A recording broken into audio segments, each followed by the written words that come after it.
Big turnouts are expected at polls tomorrow after record-setting early voting, and you may have some last-minute questions about the process, like how to make a complaint if you experience problems or what other big measures voters will be considering.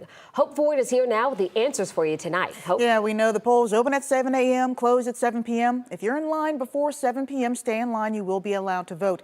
Anyone over 75 or disabled can skip to the front of the line. Now, once you're at the polls, there's a few big things to keep in mind.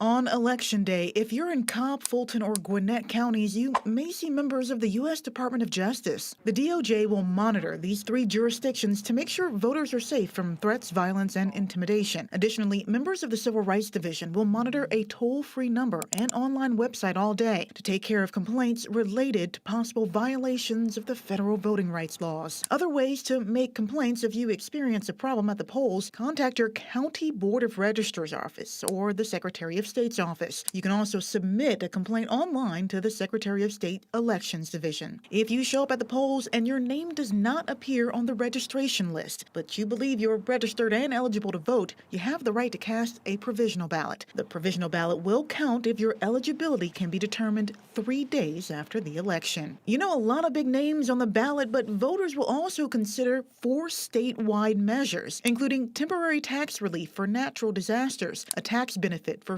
family-owned farms, a tax break for timber production, and whether certain elected officials should continue to get a paycheck if under a criminal indictment. And finally, when the polls close, you could see results faster than in 2020. Due to a change in the law, county election officials can open and begin processing absentee ballots before Election Day, but they can't start counting the votes until polls close. This could lead to all of the votes being added earlier than ever before.